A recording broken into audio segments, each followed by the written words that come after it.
outfit of the day hari ini diinspirasikan daripada seseorang yang bergelar The $6 Million Man. Dalam tahun 70-an macam tu, ada satu TV series yang dinamakan $6 Million Man. Tapi kenapa? Apa kena mengenanya dengan keringat selebriti hari ini? Ia adalah kerana selebriti jemputan kita pada hari ini, orangnya juta-juta harga dia. Saksikan.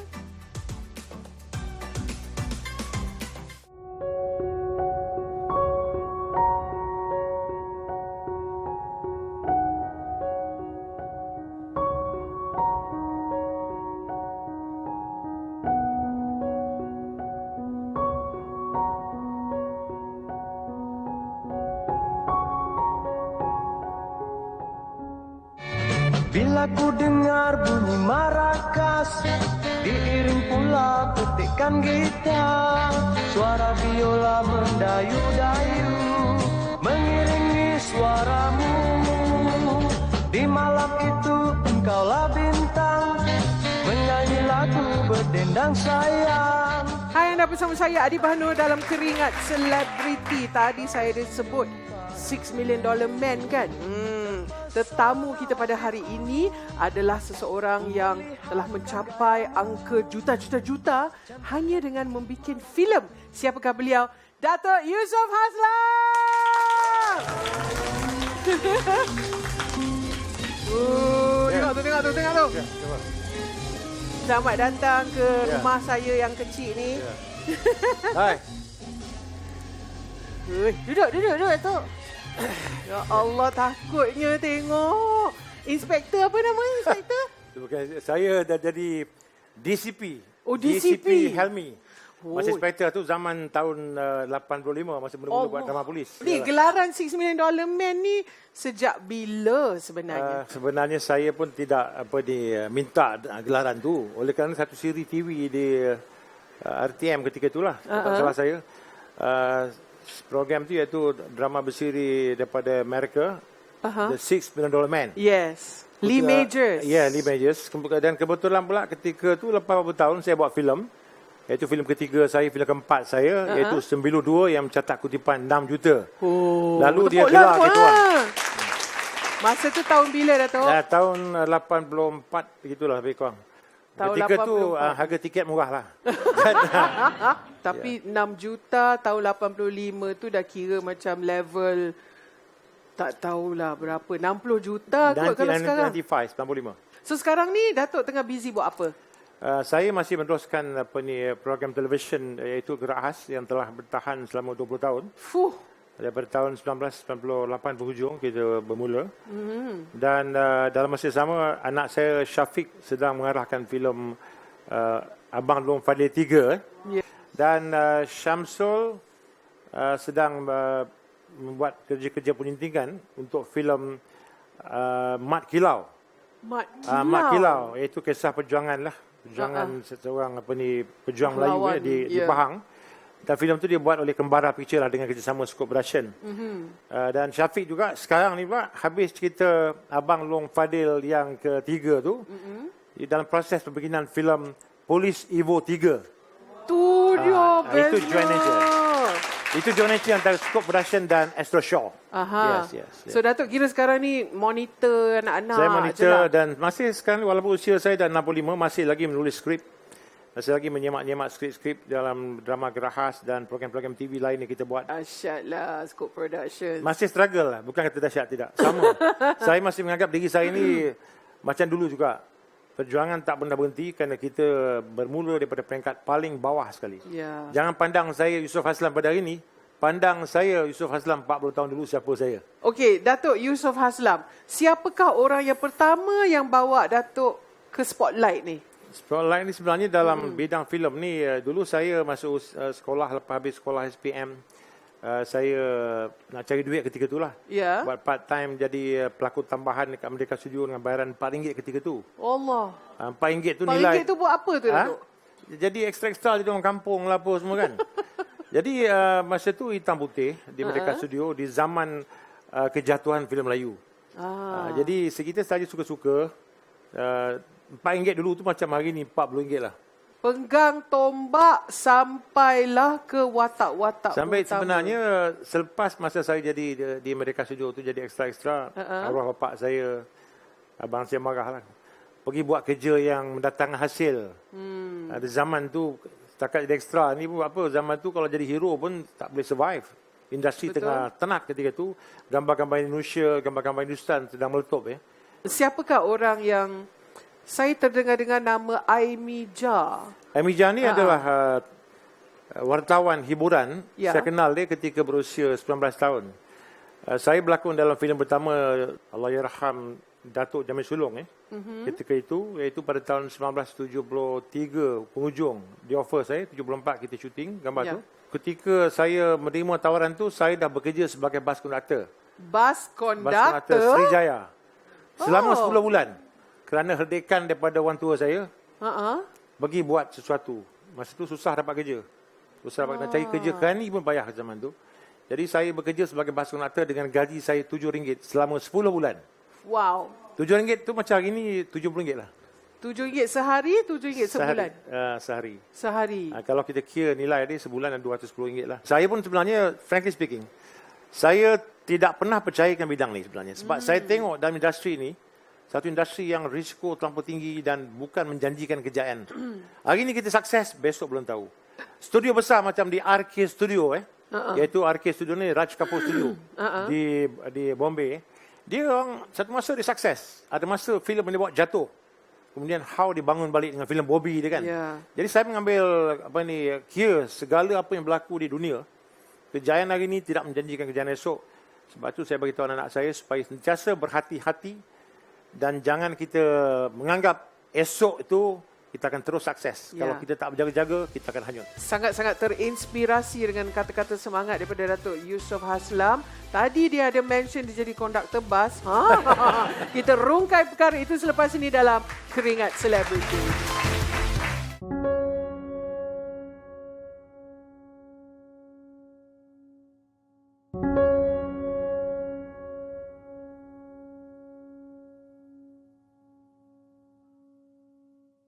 Masih lagi bersama saya Adibah Noor dalam Keringat Selebriti bersama tetamu yang sangat istimewa. Aura dia pun macam debush sampai ke dalam jiwa kita yang dekat sini semua, iaitu Datuk Yusof Haslam. Baiklah, namanya pun Keringat Selebriti, jadi kita nak perah-perah lah keringat tu. Yalah, ya. Nak tahulah apa yang membuatkan Datuk Yusof Haslam ni berpeluh. Jatuh bangun dia, tunggang terbalik dia, macam mana dia bangun balik kan, dan sebagainya. Tapi segmen kedua ni adalah segmen show and tell. Wah, macam kindergarten pula. Saya akan tunjukkan gambar kepada Datuk. Datuk kena ceritakan apa kena mengenanya gambar itu dengan seorang yang bernama Yusof Haslam. Are you ready? Okey. Okey, gambar yang pertama. Apa tu? Ini masa saya kerja sebagai bas konduktor Srijaya lah. Okay. Masa tu usia saya 18 tahun. Sebagai bas konduktor daripada Kuala Lumpur, jalan apa tu dekat Pudu Raya tu Bukan Pudu Raya. Bas Stand Kelang. Ya. Bas Stand Kelang ke PJ. Sometimes kita pergi airport. Ya. Sometimes daripada Bas Stand Kelang kita pergi ke Brickfield. Daripada Brickfield kita terus pergi ke Jalan Pantai Dalam. Kat sebelah RTM tu. Dah ramai pegawai-pegawai RTM ketika tu naik bas. Dia naik bas saya pun tak kenal dia orang sampai saya masuk berlakon RTM baru dia kata, "Hey, kamu kerja bas konduktor tu ya?" Itu start dia. Jadi apabila saya buat program TV sebenarnya, lepas tu dia kenal ni Datuk Ustaz Aslam ni dulu dia kerja bas konduktor. Yes, saya akui. Saya kerja bas konduktor selama 10 bulan, tak ada apa nak dimalukan. Betul. Wah, memang kita jadi tukang sampah sekalipun, tak sapu sampah, tak apa dimalukan. Kita mencari rezeki yang halal. Ya. Yang daripada keringat kita Ya. sendiri. Jangan kita malu. Jadi bila orang kata, Ustaz Aslam, you bas konduktor ke? Betul ke ni? Kita kenapa? Hina ke? Betul? Saya rasa bangga daripada bawah. Elvis Presley pun daripada lori je. Banyak kisah-kisah bintang-bintang filem dulu. Rajinikan yang gambar Tamil kan? Asal bas konduktor. Rupanya ada juga. Pernah kerja bas konduktor. Jadi masing-masing ada sejarah lah. Itu peringkat awal lepas sekolah. Sebab saya tak mahu kita buang masa dengan tak buat kerja. Betul. Pesanan arwah bapak saya, buat kerja. Tanyalah masa kerja jadi konduktor bas tu kan? Ya. Dengan gaji RM7 sehari tu kan? Ya. apakah benda yang paling Datuk teringin sangat nak beli? Teringin sangat nak beli, Masa tu. motosikal lah. Oh, motosikal. Masa tu kita kan naik bas kan. Masa tu kira motosikal pun mahal lah ketika tu. Kereta jangan pakai. Kalau you pakai kereta, kira-kira orang kaya lah ketika tu. Tahun 70-an ya. Saya beli motosikal second hand. Vespa. Dapatlah juga beli. Saya beli bayar bulan-bulan lah. Tak salah sebulan bayar RM40 ketika tu. Ya Murah. Allah, zaman Vespa tu tak kan? mahal. Zaman tu tak sampai, tak salah sih harga 800 gitu lah. Baiklah, gambar yang seterusnya.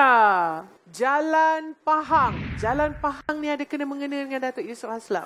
Jalan Pahang Barat, saya ada sebuah restoran di situ. Restoran. Dan di situlah sebenarnya bermula perubahan kehidupan saya lah. Kalau ikutkan, sebab saya buka restoran kat situ. Sebelum tu saya ada buat meniaga kantin. Saya pernah jual kereta.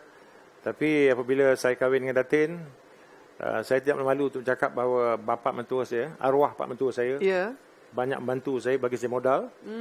Saya buka restoran. Maksud restoran kecil je restoran tu. Dia satu pintu yang tak ada aircon tu. Iaitu Haslam Restoran. Dengan kira nama arwah bapak saya. Mak saya kata, letak nama arwah bapak kamu. Kan, supaya ada kenangan kan. Kalau roh dia dapat tengok kerja anak-anak. Sebab masa arwah bapak saya hidup, dia sentiasa kadang-kadang menitiskan mata sebab saya memilih bidang yang dia tak suka. Dia suruh saya kerja jadi inspektor polis. Saya apply inspektor polis, tak dapat. Saya ada SPM dulu. Tak dapat. Lepas tu saya apply pula jadi pegawai penjara, dapat. Ya Allah, memang minat tapi bidang saya itu, saya kena pergi ke taping masa tu. Ketika itulah masa Jamil Sulong panggil saya syuting filem Permintaan Terakhir bersama-sama dengan Uji Rashid, Bersinani ketika itu. First time saya sign kontrak dengan Shaw Brothers, iaitu kontrak bernilai RM1,500. Besar. Banyak tu. Jadi saya ambil keputusan, saya tolak tawaran sebagai pegawai penjara yang mencewakan bapak saya. Kamu nak main filem juga? Filem yang tak ada menjanjikan kejayaan. Tengok apa berlaku pada industri filem. Filem Melayu tak boleh hidup, kata dia. Kita bukan dekat India, bukan dekat Hollywood, kata dia. Tapi saya bertekad juga. Saya kecewakan bapak saya. Saya tak terima lah tawaran untuk pergi ke taping. Saya main filem ketika itu. Dan kemudian saya sign kontrak dengan pihak Shaw Brothers selama 3 tahun. Dengan gaji RM500 sebulan. Wow. Maksudnya ada kerja, tak kerja RM500 sebulan dia bayar. Lepas tu saya main filem Jiwa Remaja dan banyak lagi 2-3 filem. Dan situ saya membina nama. Dalam masa yang sama juga saya dah nampak dah. Tak boleh mengharapkan sangat industri ni sebab kita tahu. Dia masa depan dia bergantung pada kita sendiri. Bukan harapkan berlakon je kan. Saya buat berniaga. Saya jual kereta second hand ketika tu. Dekat Jalan Pahang ni? Yuska dealer, bukan? Di tempat lain lah. Ni kisah sebelum ni. Kisah sebelum Jalan Pahang. Lepas saya tu, saya buka kantin. Dan sampailah saya kahwin dengan Datin ketika tu. Dan arwah bapa mentua saya kata, kamu buka restoran supaya restoran ni boleh kekal lama. Kalau kantin ni tendernya habis kan? Ya, betul. Dan dia kata bermula daripada bawah dengan satu pintu kedai kita sewa ketika tu. Dia kata apa jadi kalau susah sekalipun bertahan selama 3 tahun. Dalam masa yang sama saya berlakon siri-siri TV di RTM, drama PG dan sebagainya. Dapat duit drama saya pam kat kedai. Dapat duit drama saya berlakon saya pam kat kedai tau. Supaya kedai tu bertahan. Kerana dalam perniagaan restoran ni tak boleh kita harapkan dalam buka hari ni nak maju terus. Jadi saya suffer dekat setahun 2 tahun. Saya rugi tapi ditampung oleh hasil lakonan saya. Masuk situ dapat income sini, masuk situ nak pastikan selama 3 tahun. Rupanya alhamdulillah dengan izin Tuhan tak sampai 2 tahun. Dalam setahun lebih 2 tahun dia restoran tu dah mula maju. Sampailah saya buat filem, lepas tu saya beli bangunan sebelah. Yang ada aircon pula. Yang ada aircon. Jadi saya ada 2 bangunan. Alhamdulillah ini semua dengan izin Tuhan, dengan usaha kita, dengan doa orang tua saya, bapa mentua saya. Itulah dia dekat Jalan Pahang Barat. Kedai dia sedap tau, lauk-lauk dia. Baiklah, kita saksikan gambar yang seterusnya. Macam kembar pula. Datang dari Singapura. Budak-budak ni semua tak kenal ni siapa, Datuk. Siapakah jejaka ini? Ini bintang filem Shashi Kapoor. Shashi Kapoor. Saya peminat dia, saya tengok filem-filem dia. Gali Lagja dan sebagainya kan. Jadi saya bukan saja tengok cerita-cerita Hindustan. Cerita Melayu walaupun masa tu tak dapat sambutan. hitam putih, saya pergi panggung. Saya dengan arwah mak saya pun minat tengok cerita Melayu, cerita Hindustan, cerita cowboy kan. Itu kan masa tu hiburan kita lah, sebab tiket wayang ketika tu murah, RM1 lebih Kalau depan kita macam kita tak ada duit kan, Lembang Kupang kan. 80 sen tengok depan. Ya. Jadi minat wayang tu ada. Ya, itu yang jadi pelakon filem tu. Dan tak tahu kita planning terus jadi pengarah filem. Pengarah filem kita berlaku pun daripada saya buat drama TV. Ya. Saya buat praktikal, belajar daripada pengarah daripada Jim Shamsuddin ketika tu berlakon filem dia dengan Osman Hafsyam yang masih hari ni masih sebagai aktif. sifu saya. Saya pernah berlakon cerita mekanik, pernah menang pelakon lelaki terbaik dalam filem tu kan. Ini semua guru-guru saya lah. Jamil Sulong. Jadi proses pembelajaran tu datang daripada kita melihat, kita tengok apa orang buat, kita bertanya dan kita belajar. Saya macam dulu zaman-zaman piramidi lah. Kita belajar mengikut orang kat belakang. Proses pembelajaran saya old school. Old school. Bukan macam hari ni. Hari ni you all bertuah. Kerana banyak pengajian filem di universiti. Di IPTA semua kan. Jadi saya rasa dulu saya tak merasa. Tapi zaman hari ni anak-anak saya merasa. Alhamdulillah. Baik, Alhamdulillah. Kita teruskan lagi dengan cerita macam mana seorang yang bernama Yusof Haslam 40 tahun yang dulu. Ada gambar tak? Nanti kita lihat dalam Keringat Selebriti.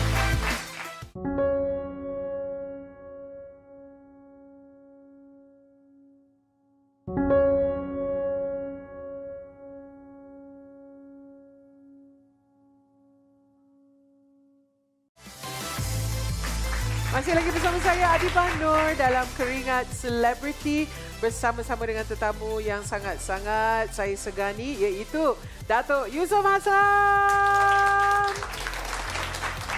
Tadi 2 segmen sudah berlalu, kita dah korek macam-macam cerita dan terima kasihlah Datuk berkongsi cerita yang sangat-sangat memberi inspirasi kepada saya, kepada generasi muda. Ni ada penonton-penonton adik-adik kita ni semua macam tengah je dengar cerita Datuk Yusof Haslam yang handsome ni pernah jadi konduktor bas. Baiklah, kita nak korek lagi tentang penlibatan ataupun permulaan kerjaya seni Datuk Yusof Haslam. Tadi Datuk kata pegang tombak berlakon jadi ekstra RM4 je gaji dia. Jadi di masa itu pastinya Datuk dikelilingi oleh ikon-ikon filem Melayu di waktu itu. Macam manalah agaknya keadaan tu? Apakah pengalaman yang paling Datuk tak dapat lupakan ketika nama-nama besar seperti Allahyarham P. Ramlee? Ya, masa tu kan apa, kita tengok, kita ekstra ketika tu tak campur ada orang tu. Kita di belakang tau. Tengok dari jauh je lah. Macam Usia Nabawasan tu, of course, walaupun dia masa tu, saya selalu jumpa dia kan. Dia kata, buat apa ni dek? Ni bang, nak berlakon bang. Oh, nak berlakon ya? Arwah Usia Nabawasan, saya ingat lagi. Pandang atas bawah tu. Eros Merah. Kan, kita jadi zaman tu kalau nak pergi syuting di Merdeka Studio tu, di Keramat tu hutan gitu. Hutan lagi, Keramat hutan, Hulu Kelang semua dah hutan ketika tu. Jadi kita orang ni ekstra naik lori lah. Naik lori. Dia carilah pergi hutan mana ke. Okey, turun semua. Dia ambil baju-baju purba tu, dia campakkan. Ambil, pakai baju purba. Pakailah baju purba tu. Kan? Tak tahu basuh tak Allah halal. Pakai dia. Tapi kita seronok lah. Zaman tu kita muda lagi. Kita seronok. Dan yang agak rapat ketika saya tu, itu yang kita kenal rapat macam Eros Merah lah. Arwah Hussein Nabawasan. Tapi apa saja pun saya respect pelakon-pelakon lama dulu. Era tahun 60-an, 70-an. Mereka ni adalah pejuang seni yang sejati. Walaupun dengan baran yang tak seberapa, mereka meneruskan perjuangan. Dan ini sesuatu yang saya hormati lah. Sesuatu yang seronok kita jadi filmmaker ni. You jadi producer, jadi penulis skrip, jadi pengarah kerana you boleh buat apa yang you mahu. Apa yang suka. Jadi saya minat drama polis. Daripada mula saya start di RTM. RTM kata, okey, Yusof Haslam, kamu nak buat cerita apa? Drama. Masa tu orang buat drama, kisah cinta dan sebagainya.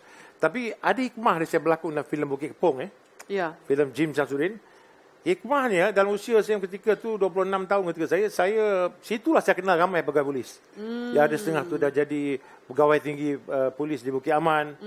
Jadi proses tu yang merekatkan saya lebih rapat buat drama-drama polis. Lalu kawan saya dia itu Latifi SP Latifi, sekarang Datuk dah, dia pencen dah. Yang tak pencen saya je. Jadi dia yang menggalakkan saya. Dia kata, Yusof Haslam, why nak buat cerita polis? Saya kata, saya tak reti. Tak apa, saya polis. Saya bagi input kat you. Itu kisah dia. Akhirnya sampailah kita, that's why kenapa orang kata Su Aslam tak pernah berhenti buat police story kan. Saya buat police story pada tahun 85 sampai ke tahun 2020 ni. Saya kira kita dah menerbitkan tidak kurang daripada 2,000 siri televisyen bercorak kepolisian. Dalam drama Geras saja saya rasa dah dekat 900 dah. Wow. Drama Roda-Roda saja tak salah saya pada musim pertama, musim kedua, lepas tu tahun 2000 berapa ke? 2008-9 kita buat balik kan sampai 2 tahun 3 tahun. Jadi dengan apa yang saya dah buat tidak kurang daripada lebih kurang 2,000 siri televisyen bercorak kepolisian telah skop lahirkan. Dan ini juga satu sumbangan, bukan saja kita peniaga tapi memberikan sumbangan kepada masyarakat, juga kepada pihak kerajaan, di mana kita memberikan satu motivasi pada anak muda. Dan ramai juga anak muda yang nak masuk kerja polis ya. Bila orang buat interview, saya difahamkan oleh pihak Bukit Aman, dia kata nak masuk unit apa? Unit Gerahas kata dia. Mana ada unit Gerahas? Dia tak ada unit Gerahas, itu unit rekaan. Jadi ada pengaruh, ada kesan dia. Dan saya juga terima kasih kepada pihak Bukit Aman. Dia orang menghargai jasa saya dengan menganugerahkan saya dapat ACP kehormat, Assistant Commissioner Police kehormat. Ya. So, pangkat saya pangkat ACP dalam polis. Ini satu penghormatan pihak Bukit Aman dan juga pihak KDN kepada saya. Sekarang ni kita nak tunjukkan satu scene. Ya. Kita tunjuk dulu lah, Datuk tengok dulu. Deng. Untuk apa, Wati? Segala-galanya telah hancur. Aku reda dengan apa yang telah berlaku. Aku hanya mampu melihat kebahagiaan yang sedang kau bina sekarang. Tidak. 92. Aku tidak pernah merasakan kebahagiaannya. Jangan begitu, Wati. Okey, daripada filem 92. Nak tanya soalannya ni. Kenapa banyak sangat warna merah dekat dalam scene tu? Adakah disengajakan baju Awi merah, baju Era Fazira merah? Ada simbolik apa-apa ke? Bagi saya, artis bawa pakaian dia orang. Kita tengok pakaian dia orang apa ni semua, saya tengok benda sesuai. Tak salah. Kalau kita orang kata kalau watak sedih mesti nak bawa baju, itu masing-masing punya perspektif lah bagi saya. Dan filem ni ending scene dia kita buat begitu, sebenarnya planning dia lain. Tapi kita buat planning jadinya begitu. Pasal itu ending cerita lain nak tunjukkan bagaimana si Wati ni dah salah buat pilihan. Tapi dia kena reda. Kadang-kadang kita dalam kehidupan ni juga ada masa kita buat kesilapan, tapi sometimes kesilapan itu membawa satu hikmah. Ya. Betul tidak? Itu yang berlaku lah. Betul. Jadi yang cerita Sembilu ni sebenarnya fiction saya lah. Okey. Fiction saya, dan ada kisah-kisah yang bersangkut paut dalam diri saya. Ada. Okey. Tapi mana scene tak tahulah. Banyak. Ada juga scene yang persamaan. Macam Ziana Zain dia buka diary Awi tu kan. Dia buka, dia baca rupanya Awi pergi jumpa kawan tu kan. Itu ada kena-mena sikit yang saya dulu. Kantoi. Dan saya suka tengok filem Datuk Yusof Aslam. Ia selalunya mengekalkan bahasa standard, bahasa Malaysia standard. Berbeza dengan kadang-kadang skrip pada hari ini, dengan korang, kita orang, you all semua masuk. Yalah, tetapi kan? Saya tahu benda tu dia agak subjektif juga. Macam anak saya, dia lagi dahsyat. Syamsul.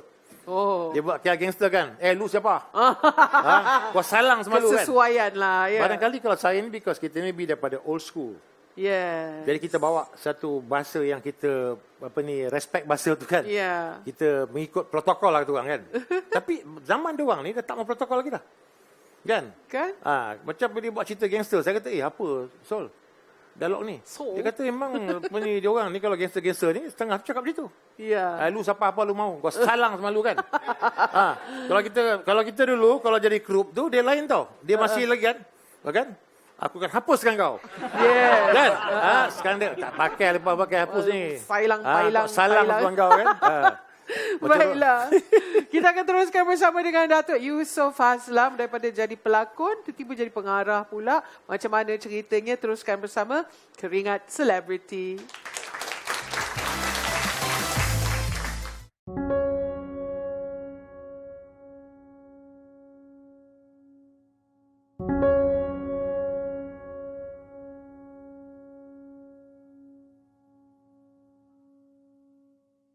Masih lagi bersama saya, Adibah Noor dalam Keringat Selebriti bersama tetamu legend, Datuk Yusof Haslan. Banyak yang telah diceritakan oleh Datuk tentang jatuh bangunnya, macam mana bermulanya kerjaya sebagai anak seni sampailah ke bidang pengarahan filem dan sebagainya. Macam mana transition Datuk daripada pelakon ke pengarah? Kat mana tu tiba-tiba dia jadi macam tu? Dia jadi begitu kerana start daripada saya buat drama TV, iaitu drama pertama saya Remang Kota Raya tahun 85. Di Japa mengarah. Tapi saya sebenarnya masa kita berlakon tu pun kita dah minat arahan mengarah. Ni. Kadang kita ada visual, kita berangan. Yeah. Kalau kita berlakon, kita berangan tu. Kalau aku mengarah ni, aku letak shot macam ni. Oh. Aku nak macam ni, aku nak macam ni. Aku tak buat macam ni, macam ni. Tapi kita bercakap seronok lah. Shot sendiri tu kan. Masa tu ya. Jadi apabila pensuatan dia buat, apabila Aziz Jaafar mengarahkan drama pertama Remang Kota Raya, kemudian drama tu disambung pada tahun kedua, saya memberontak dengan RTM. Saya kata saya nak mengarah. Dia kata tak boleh. Kamu tak ada pengalaman. Masa tu nak jadi pengarah drama TV, dia mesti sekurang-kurang ni pengarah filem. Atau pengarah drama TV di RTM. I see. Jadi saya lantik Aziz Jaafar sebagai pengarah penasihat. So kata orang RTM, okey, kata Ustaz Islam, kalau kamu nak mengarah, Aziz Jaafar sebagai penasihat kamu, sebelah kamu. Jadi saya pun setujulah. Jadi masa kita buat musim yang kedua, drama Remang Kota Raya pada tahun 86, skrip yang saya dah mula start buat skrip. Buat skrip melalui kawan-kawan saya yang polis-polis tu. Dan saya tengok gambar-gambar mutih mana yang bagus, kita ambil input. Pasal kita sometimes kita kena ambil juga input daripada gambar luar ni. Kita belajar. Because buat filem ni satu proses pembelajaran. Kita ambil gambar-gambar Hollywood, gambar Hindustan, ambil apa yang baik. Dari segi teknik. Teknik penceritaan pun sometimes kalau kena dalam konteks kehidupan kita, kita boleh ambil. Apabila saya buat first filem tu, Aziz Jaafar dia jadi penasihat. Dia hanya ikut saya 2 hari je. Dia kata, Ustaz Aslam, saya tak boleh ikut awak lah. Kenapa? Masa tu galak jadi assistant director. Oh. Dia kata, you dah tahu banyak pasal teknik-teknik filem ke. Tapi tak apa, you pakai nama saya je lah. Saya dapat kebebasan sepenuhnya dengan dibantuan saudara Galak. Ya. Galak dia pengalaman lama dia orang lama. Dia kata, okey tak apa. Dia kata, Ustaz Aslam, kita bincang. So kita buat, alhamdulillah gambar tu siap. Kita hantar pada RTM. RTM tengok, RTM kata, banyak perubahan yang kita buat ni. Dengan musim pertama, musim kedua, banyak. Ini bukan macam Aziz Jaafar. So saya pun angkat tangan lah. Masa tu penilaian dia buat oleh pihak RTM tau. Pegawai dia orang.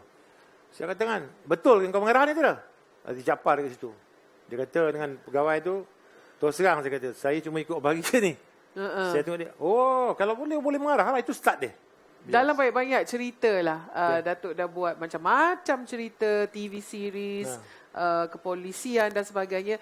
Apa jalan cerita yang masih Datuk teringin nak buat tapi belum buat?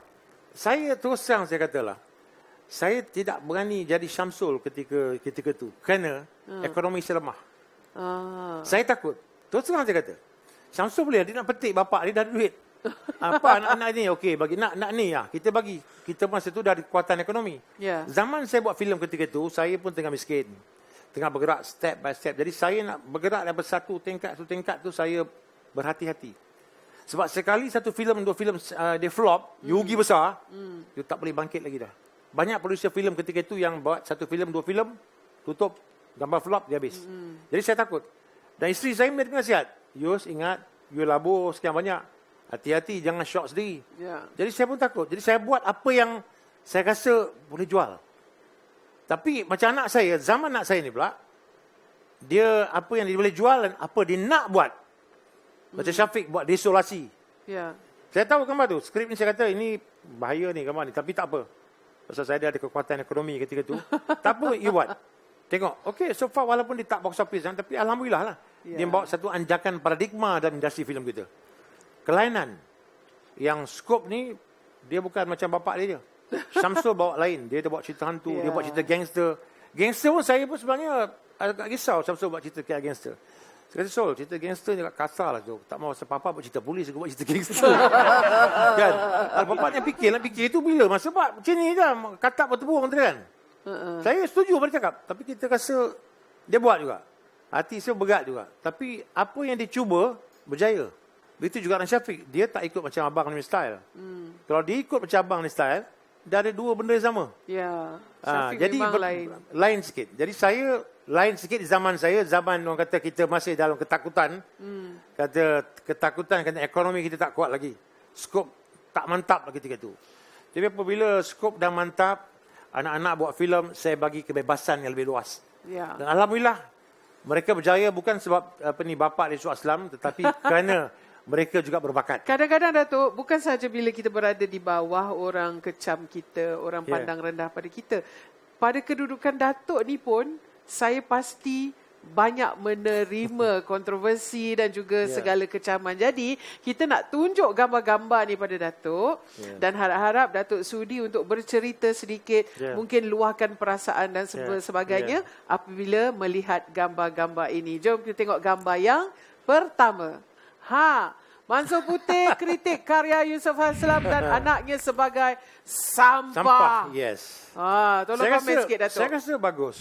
You bangkit perkara ini bagus. Sebenarnya, saya tidak mengatakan kita sempurna. Ya. Bila kita melihat orang, kita condemn orang, kita kena tempelap tengok cermin diri kita siapa. Betul.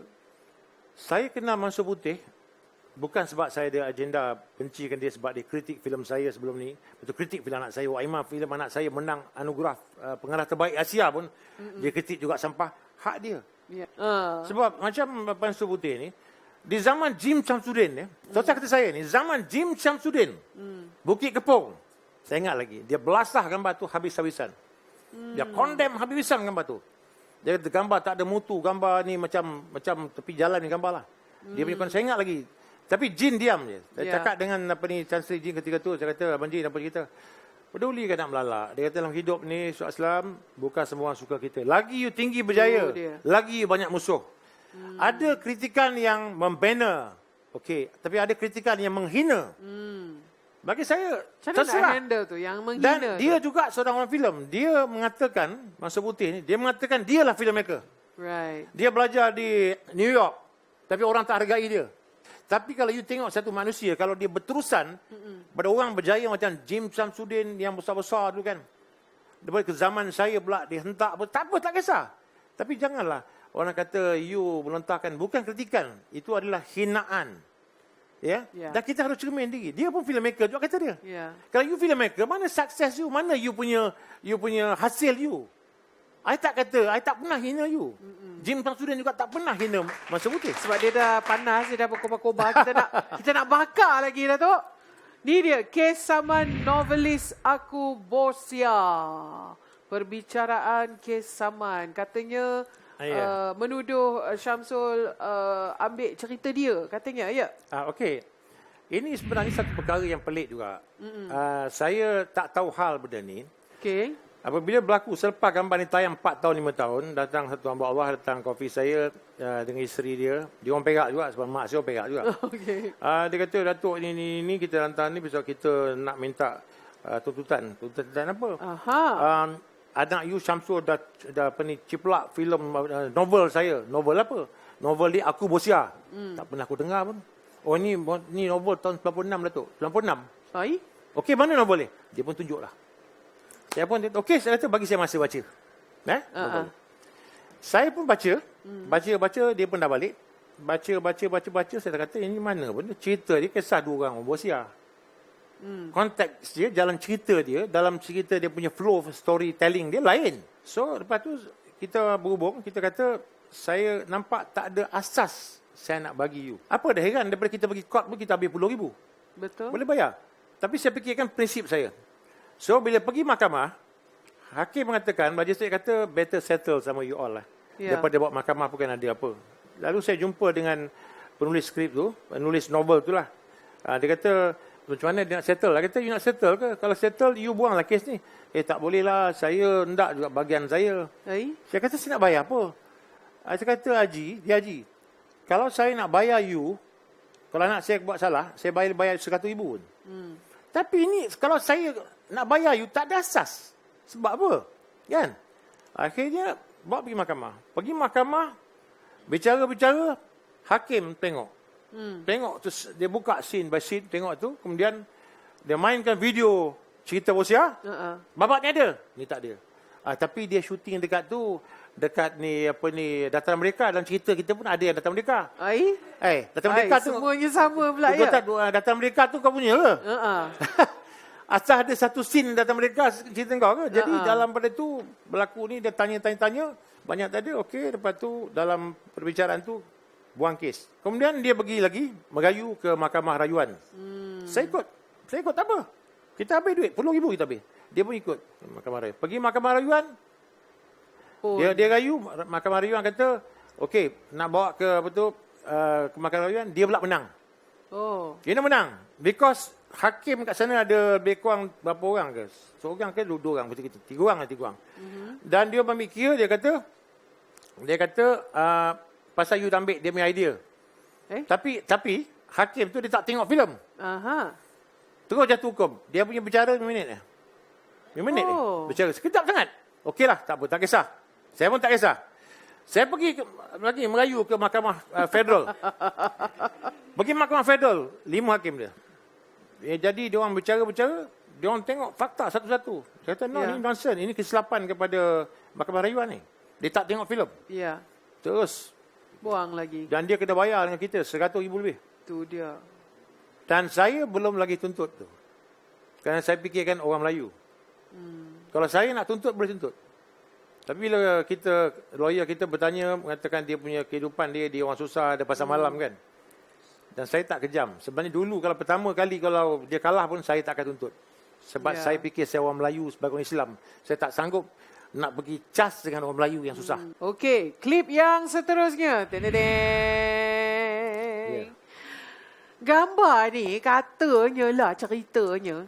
Kalau dekat dalam filem Datuk Yusof Haslam, watak yang dimainkan Awi akan putus tunang dengan watak yang dimainkan oleh Era Fazira. Lepas tu real life macam mana memang dia terputus betul-betul. Tidur. Masa saya buat filem tu, Era Fazira sedang bercinta dengan Awi ketika tu.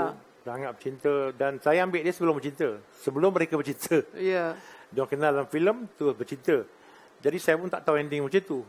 Because dalam filem Semilu, nama cerita Semilu kan. Of course, sad ending kan.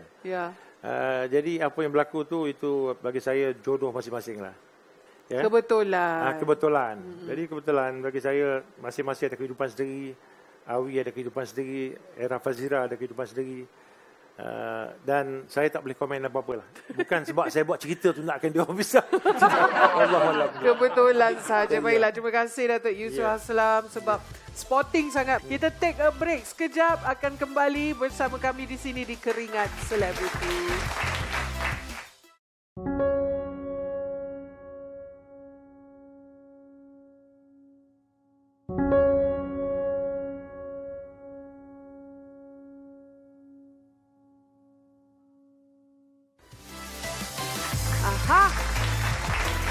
Terima kasih kerana masih bersama Keringat Selebriti bersama saya Adi Bano dan juga the legendary film director dan artis yang sangat versatile iaitu Datuk Yusof Haslam.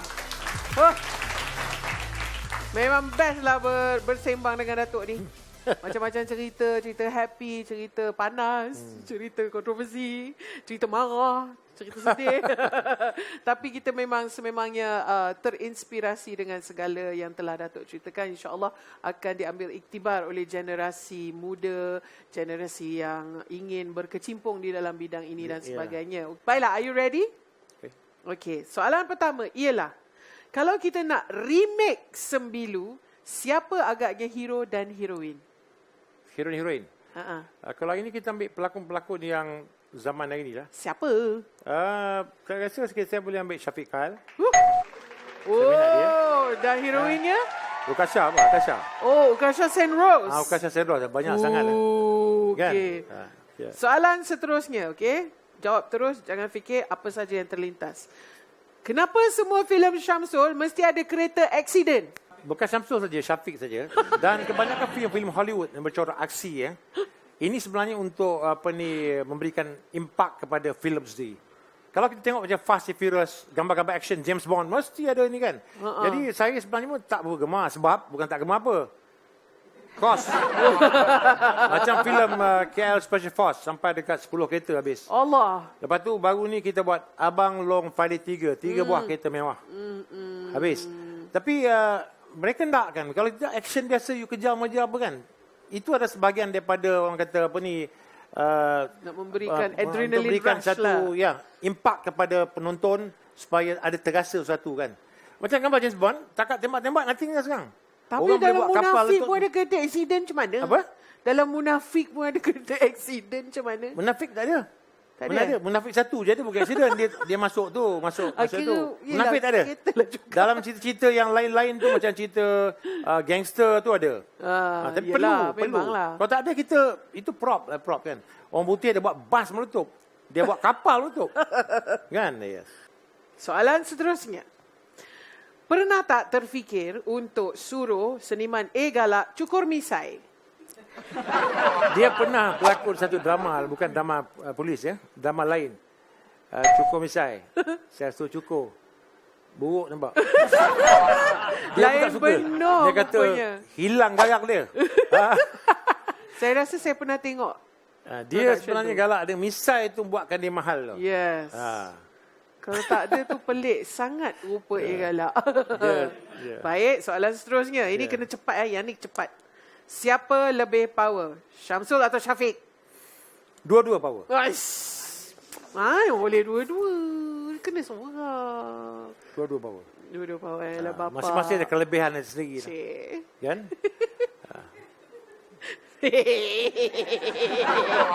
Dari segi pengalaman of course. Syamsul. Pengalaman Syamsul. Dari segi rekod, oleh kerana Syamsul dah mengarah dah 10 tahun. Dia dah buat 11-10 filem.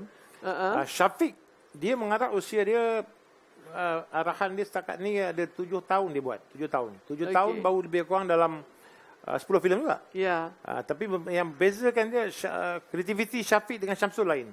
Tapi Syamsul ni karya dia lebih dekat pada audience. Ya. Dekat. Dia ada feel lah dia kata. Syafiq ni dia urban. Dia lebih pada CGI, pada teknologi pada hari ni. Dan bagi saya lah, kedua-duanya ada kelebihan masing-masing, kedua-duanya hebat. Bukan dia saja, banyak lagi pengarah-pengarah luar yang hebat. Macam Razai Syam dan sebagainya. Baiklah.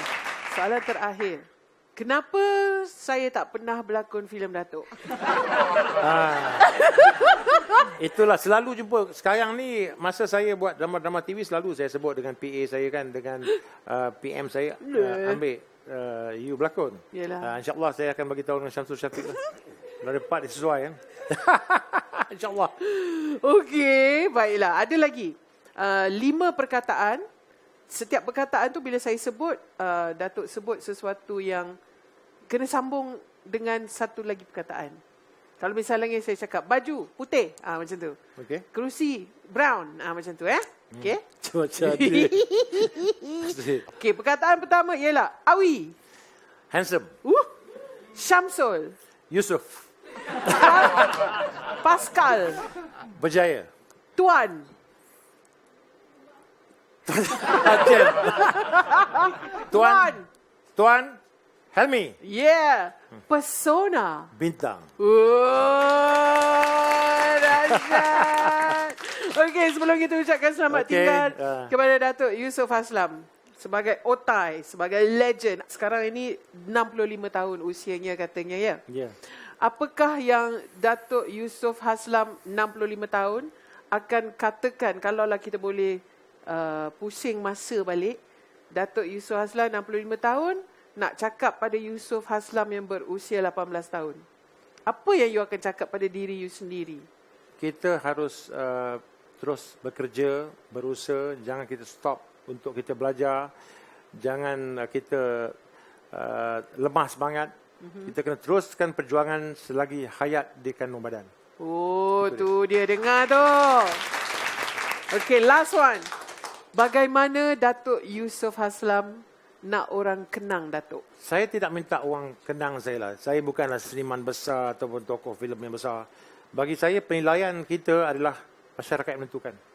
Macam seniman Agung P. Ramlee, Tan Sri Jimna Sudin kan. Saya rasa mereka pun tidak mengharapkan apa-apa. Mereka hanya berjuang dalam industri secara jujur, ya, dengan ikhlas. Dan apa yang kita hasilkan itu biarlah masa yang akan menentukan orang kenang atau tidak kita. Kalau orang kenang, alhamdulillah. Kalau tak kenang pun tak apa. Kita harus mensyukuri nikmat. Macam saya sendiri, orang kata dengan saya, Yusof Haslam, apa lagi yang you tak capai? Kalau saya cakap begitu, saya tak puas hati, ibarat saya jadi manusia kufur nikmat. Apa yang saya kecapi pada hari ini juga saya tidak pernah termimpi kerana saya lahir daripada bawah, daripada menjadi pernah kerja sebagai bas konduktor, lulusan bersetakat SPM saja, dan bapa bukan orang senang, orang susah. Jadi saya bersyukur dengan apa yang telah saya nikmati pada hari ini, dan mudah-mudahan Allah SWT memberkati kita semua. Amin. Dan kita juga di Keringat Selebriti mendoakan Scope Productions, Datuk Yusof Haslam sekeluarga dimurahkan rezeki, dipanjangkan umur, diberikan kesihatan yang baik, diberikan ketenteraman dalam hidup, kebahagiaan dan juga Bukan saya saja, everything that's the best for you. kepada semua orang saya. Okay. Amin. Amin. Terima kasih Datuk Yusof Haslam sudi bersama kita di Keringat Selebriti. Baiklah, siapakah selebriti jemputan yang seterusnya? Jangan lupa untuk saksikan Keringat Selebriti minggu depan. Bye.